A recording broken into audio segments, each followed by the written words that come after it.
পুকুরে ছোট থেকে বড় সমস্ত রঙিন মাছকে কি খাবার খেতে দিই সেটাই দেখো বন্ধুরা আজকের এই ভিডিওর মাধ্যমে। বন্ধুরা সকালবেলায় চলে এসেছি রান্না করে। আমরা যে রেশন থেকে 4 কিলো আটা পাই সেই আটাটা হালকা করে জাস্ট কড়ায় নেড়ে নেবো। শুধু আটার যে কাঁচা ভাবটা আছে সেটা কাটিয়ে নেবো। আর পাশে দেখছো ডিম সেদ্ধ হচ্ছে, সেটাও আপনারা পরে জানতে পারবেন যে কী কাজের জন্য। তো আটাটা অল্প করে নেড়ে নেওয়ার পরে আমরা পেপারের মধ্যে মিলে রেখেছিলাম ঠান্ডা করার জন্য। তারপরে আটাটা তুলে একটা প্যাকেটের মধ্যে তুলে নিয়ে চলে যাব আমরা পুকুর পাড়ে। পুকুর পাড়ে আমরা তৈরি করবো বন্ধুরা রঙিন মাছের পুষ্টিকর খাবার। আর ভিডিওটি আপনারা লাস্ট অবধি দেখবেন, তবেই জানতে পারবেন যে কোন মাছকে কোন খাবার খাওয়ালে তবেই সেই মাছের বৃদ্ধি ভালো হয়।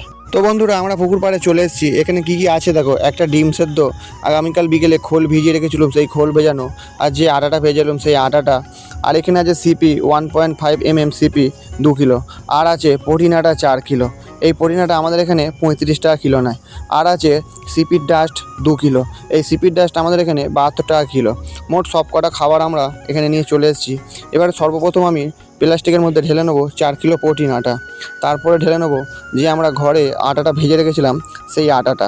এবারে এই দুটোকে একসাথে প্লাস্টিকের মধ্যে ঢেলে নিয়ে ভালো করে পাইল করতে হবে। বন্ধুরা এটা যত ভালো করে পাইল করবে তত সব খাবার একসঙ্গে মিশে যাবে। তারপরে আমরা দেবো সিপির ডাস্ট। যে সিপির ডাস্ট কিনে এনেছিলাম 2 কিলো, সবটা আমরা দেবো না, অল্প দেবো।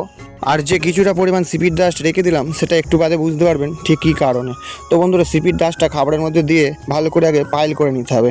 তারপরে আমরা দেবো যে দানা সিপিটা কিনে এনেছিলাম সেই সিপিটা। তো বন্ধুরা পাইল করে নেওয়ার পরে এবার সিপিটাও দেবো অল্প পরিমাণ, মোটামুটি কিলো খানেকের মতন। তার কারণ এটাও কিছুটা রেখে দিতে হবে। তাহলে বন্ধুরা এতক্ষণ খাবারটার মধ্যে কী কী দিলুম আপনারা দেখলেন। প্রোটিন আটা, এমনি কাঁচা আটা ভেজে, সিপির ডাস্ট আর দানা সিপি, 4 রকম এখন অবধি দেওয়া হয়েছে। এবারে এইটাকে ভালো করে মিশ্রণ করে নিতে হবে। তারপরে আমরা কী কী দেবো তোমরা দেখতে পাবে। এবার এই খাবারটা মিশিয়ে নিয়ে মগটা নিয়ে চলে গেলাম আমি বাড়িতে। তার কারণ বাড়ি থেকে গুঁড়ো খোল আমি 1 মগ নিয়ে চলে এলাম। যেহেতু গুঁড়ো খোল এতে দেওয়া দরকার, কারণ গুঁড়ো খোলে প্রচণ্ড প্রোটিন আছে, তাই গুঁড়ো খোল 1 মগ দিয়ে এবারে ওটাকে আমি ভালো করে মিশিয়ে নেবো।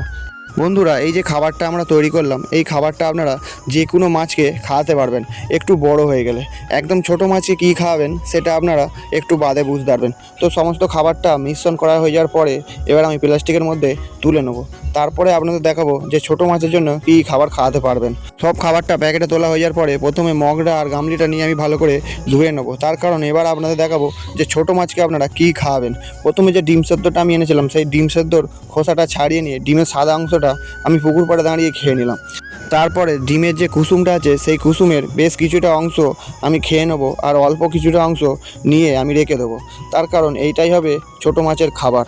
বন্ধুরা আগামীকাল আমি একটা ভিডিও পোস্ট করেছিলাম যে রাইকিন মাছের মিন আমি পুকুরে ফেলেছিলাম, সেই মাছগুলোর জন্যই আজকের এই ডিম সেদ্ধটা করা।